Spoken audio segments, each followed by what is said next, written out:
করে মুখি যেমন মামলাবাজ, হায় রে এমন মামলাবাজ। তোমার চেয়ে আমার মাথায় অনেক বেশি বিষ উঠেছে, আগুন জ্বলছে। হঠাৎ তোমার মাথায় কি আগুন জ্বালাই দিল? তোমার ছোট মেয়ে, ছোট বিটি দিলবাহার, সে কি করেছে? পলাবার ব্যবস্থা করেছে। এই ঘোড়ার ডিমের কথাটা করার জন্য তুমি আমার ভরা খেলা নষ্ট করে দিলে। দুলু ভাই, বিষয়টা আপনার কাছে ঘোড়ার ডিমের মনে হতে পারে, কিন্তু আমাদের কাছে তো জীবন মরণের বিষয়। তুমি কি উল্টা পাল্টা ফালতু কথা করছো গাদল? তোমার জীবনটা কিসের জন্য মরণে পরিণত হবে? হ্যাঁ, দিলবারের সাথে তোমার সাইকেলে চড়ে পলানের কথা ছিল, হয়তো কোনো কারণে দিলবার আসতে পারে না, তাতে সমস্যা কি? তোমার সাইকেলটা কি চুরি হয়ে গেছে নাকি? তুমি বাড়িতে ফিরে যাবে সেটা না, তুমি এত চমৎকার একটা খেলা তুমি 12টা বাজা দিলে। আপনি বুঝতেছেন না দুলা ভাই, আমার মনে হয় ঘটনাটা আপনার শ্বশুর জেনে ফেলাইছে। তাই যদি হয় তাহলে কি সর্বনাশ ঘটিছে আপনি চিন্তা করে দেখেন।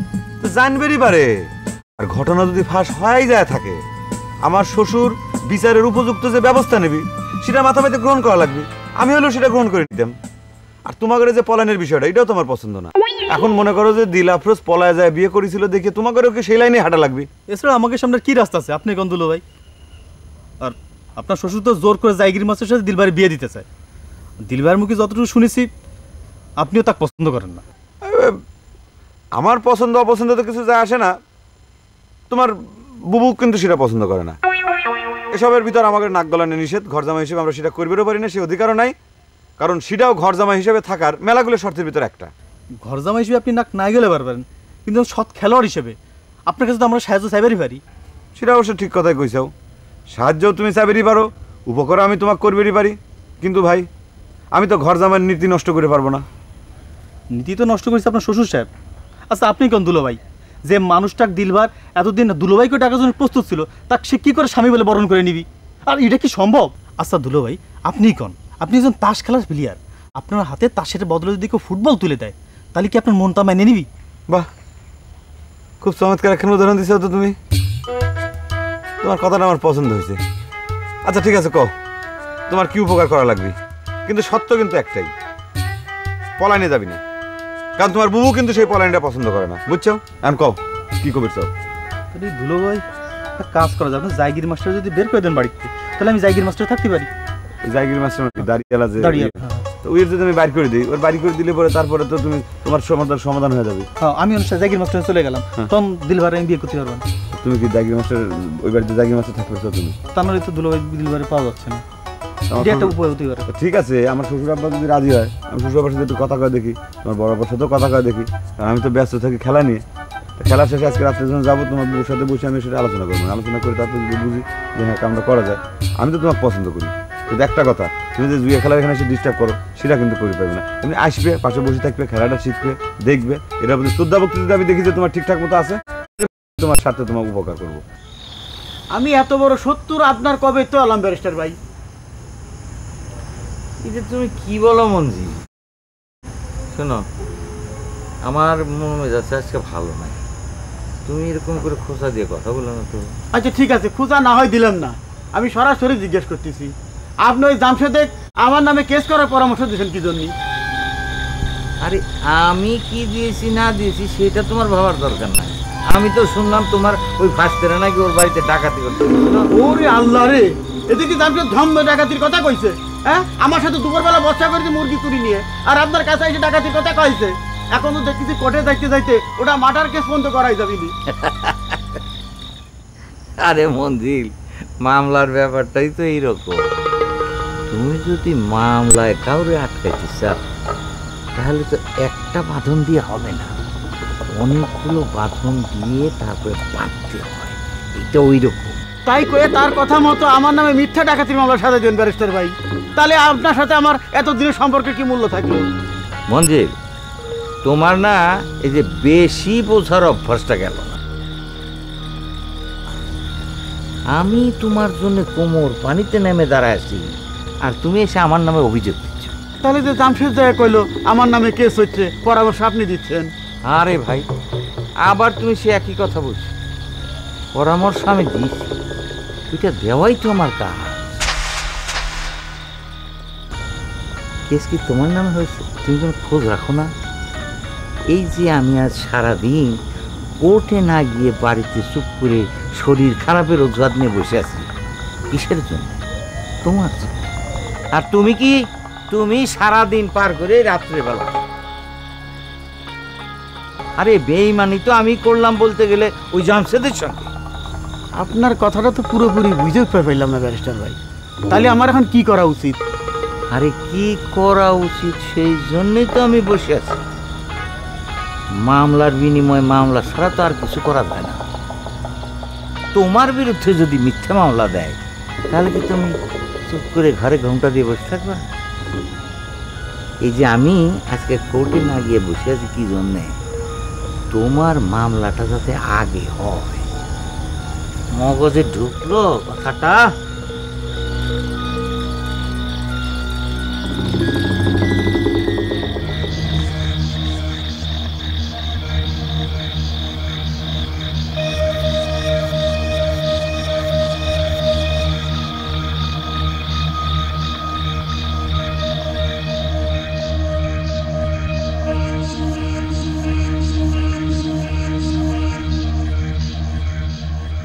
তুমি এখানে কি চাও? আমার সাথে তোমার কোনো কথা নেই। তোমার সব কথাই ব্যারিস্টারের সাথে, তার কাছে যাও। আম্মা, আমাকে দূরে ঠেলে দিয়ে আমার কাটা খেয়ে নুনের সিটে দিয়ে না আম্মা। আমি তোমাকে নুনও দিবার চাই না, মধু না। এমনিতে মাথাটা ছিঁড়ে পড়তেছে। আমাকে একটু দয়া করে চোখ বুঝে থাকবার দাও। আপনি চোখ বন্ধ করে থাকেন আম্মা। আপনি কথা যদি শুনবেন না চান, আমি একটা কথাও কব না। আমি চুপচাপ এখানে বসে থাকতেছি।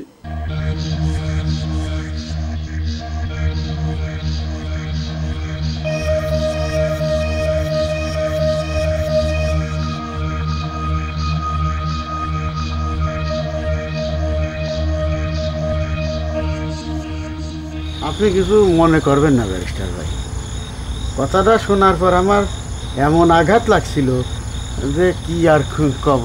শোনো শোনো মন্দির, এই যে তুমি তুমি জীবনে শিখছো একটা জিনিস, অভিমান করা।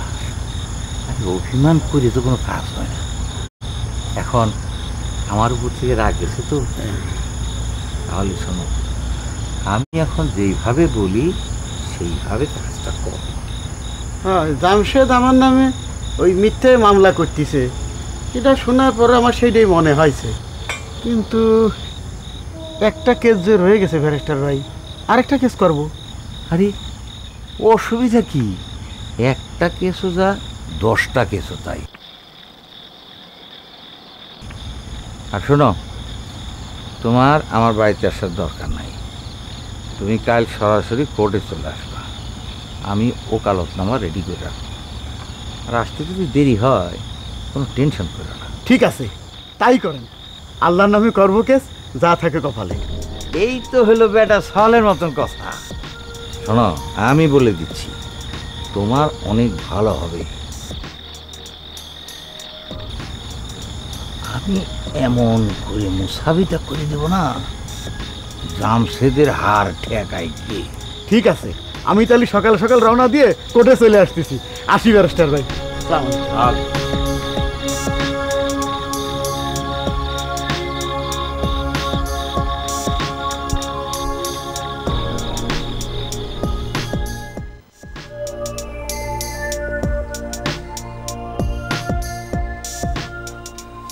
আম্মা, আমি যদি কোনো অন্যায় করে থাকি, প্রয়োজনে আমার 2 গালে 2 চর মেরে দেন। আমার সাথে একটু ভালো করে কথা কন আম্মা। ভালো করে কথা কব কি করে? হ্যাঁ, সারা দিন এই বাড়ির পরিস্থিতিটা কি করে ফেলেছি? যা অত্যাচারে সারাটা রাত দুচোখের কথা এক করবার না পেরে দিন দিন আমার শরীরটা শেষ হয়ে যাচ্ছে। সেই ব্যারিস্টার আমার সাথে চক্করম করে কথা কয়। আব্বার উপর রাগ হবে না আম্মা। যে ঘটনা ঘটতে যাচ্ছিল সেটা শোনার পর তার মাথা ঠিক থাকে কেমন করে কম? কিসের ঘটনা ঘটবার যাচ্ছিল? আরে আজাইরে কথাবার্তা তুমি কোনে পাও? দিলবাহারের নামে আজে বাজে কথাবার্তা কইয়া তোমার আব্বার মেজাজ গরম করে দাও কিসের জন্য? আমি কোন রকম আজারের কথা কইনি আম্মা। চুপ করে থাকো। এখানে তুমি একই কথা করছো। আরে দিলবাহার ঘরের মধ্যে শুয়ে অঘরে ঘুমাচ্ছে, আর তুমি তোমার আব্বার কাছে যায় কয়া দিছো সেটা কি পলানোর জন্য রেডি হয়েছে? আম্মা, ঘটনা যে সেটা ঘটতে যাচ্ছিল তার যথেষ্ট প্রমাণ আছে আমার কাছে। কিসের প্রমাণ আছে তোমার কাছে? কই দেখো তো দেখি। প্রমাণটা আম্মা এখনই আপনাকে দেখাবার পারতেছিলেন, তবে আব্বাক দেখানোর জন্য নিয়ে যাবার চাইছিলাম। সাইকেল নিয়ে কিভাবে অপেক্ষায় ছিল। কিডা কোন সাইকেল নিয়ে অপেক্ষায় ছিল? 1 নম্বর আসামি, যার সাইকেলের সামনের রডে চড়ে আপনার ছোট বেটি পলায়ের যাওয়ার প্ল্যান করেছিল, সেই গাদল। আব্বার সাথে নিয়ে হাতে নাতে ধরার প্ল্যানও আমি করেছিলাম, কিন্তু আশেপাশে ফয়েজ পাগল লাঠিয়াতে ঘুরতেছিল, সেই জন্য সেটা করা যায় নাই আম্মা। আরে গাদল সাইকেল নিয়ে খাড়ায় থাকলেই যে দিলবাহার তার সাথে সাইকেলে করে পলাবার চাইছিল, সেটা প্রমাণ হয় কি করে জুলফিকার? আমি বিশ্বাস করলাম না। আপনি বিশ্বাস না করলেও আমি বিশ্বাস করি আম্মা, কারণ ওই দিনই ওইরকম একটা চাইনা সাইকেল সেদিন অপেক্ষা করতেছিল।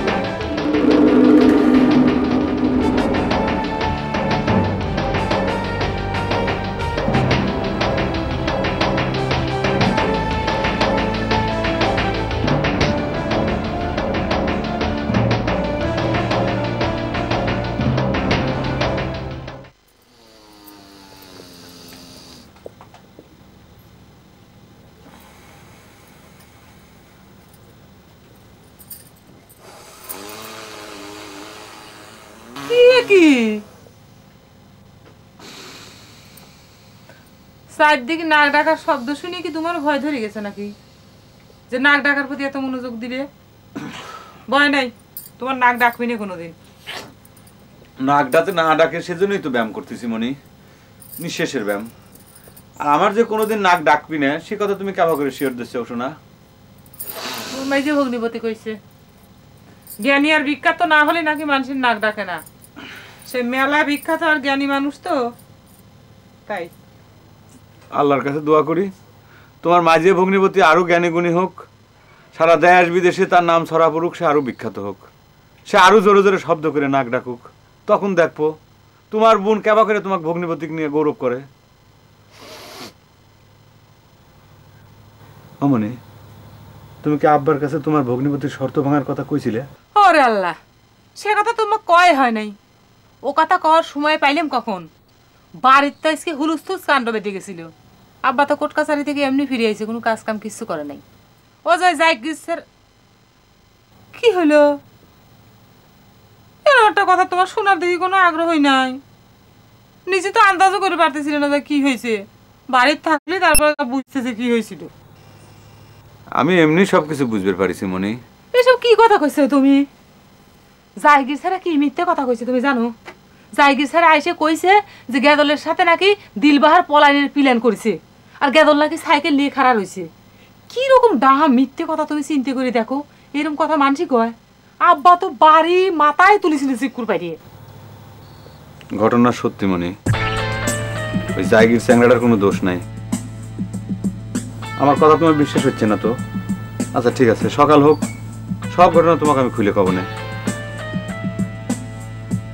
দেখলে না আজ সকাল সকাল বাড়ি ফিরে আসলাম, খেলার তো 12টা বাজা দিছে। অমনি তুমি কাল সকালবেলা উঠে আব্বার কাছে তোমার ভগ্নিপতির শর্ত ভাঙার ঘটনাটা একটু খুলে কইও, বুঝছো? কি হলো হা করে আছো ওকে? কাল সকালবেলা তোমার আব্বার কাছে তোমার মাঝি ভগ্নিপতির শর্ত ভাঙার ঘটনাটা কয়া দিও।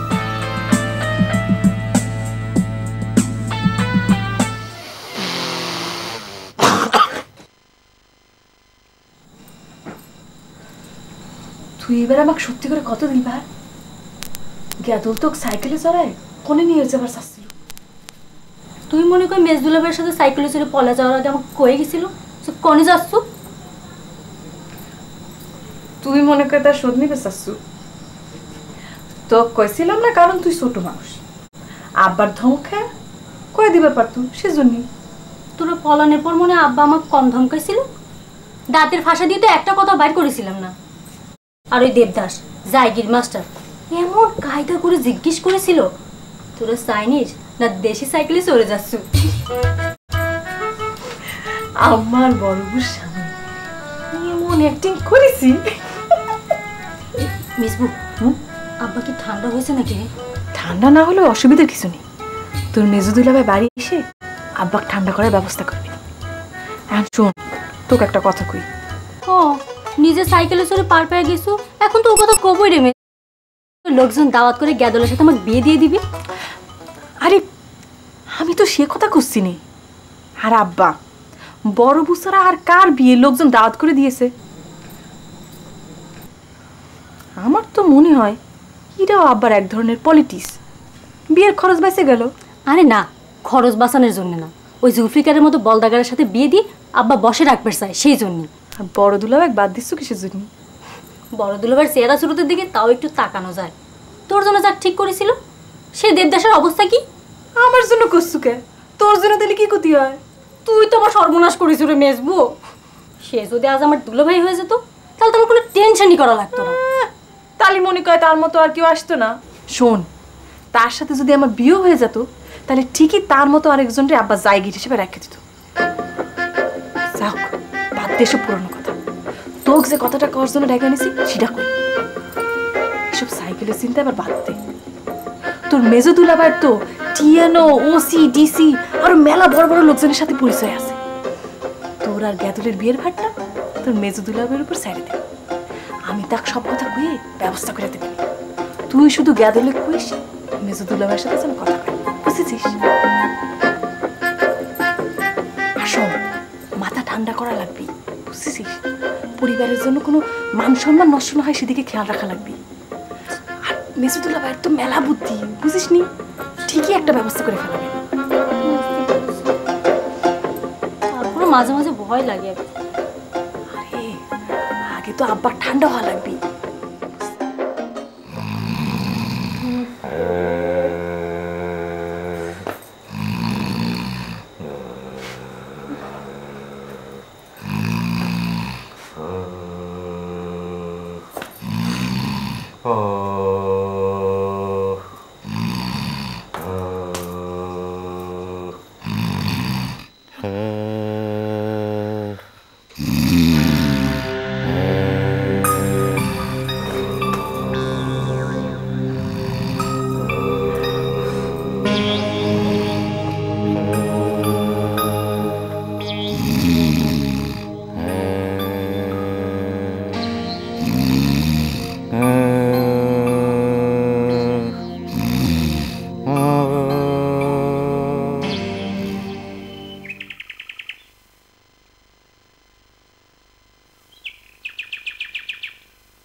আমার শরীরটা কিন্তু ভালো না, ভালো হবে না, কিন্তু ভালো হবে না। মন্দির দেখি চুকি আজ তো বাগে পাইছি আমি। ঘুরে বাড়াবো রে, সাপ পারলা। জমি দিব, জমি দিব, জমি দিব, তোর সাপ পালন করে বাড়াবো।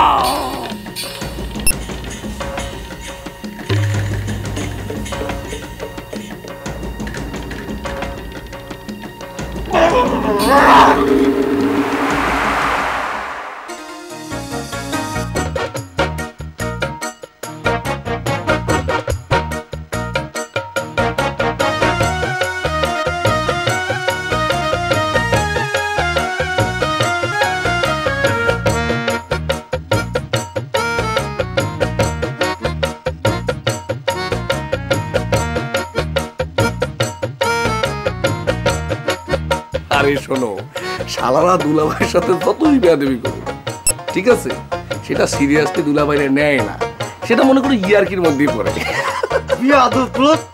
সকালবেলা ঘুমের থেকে উঠে যত এসব মানুষের মুখ দিক পেরে তোদের সামনে এসে খারাপ হয়।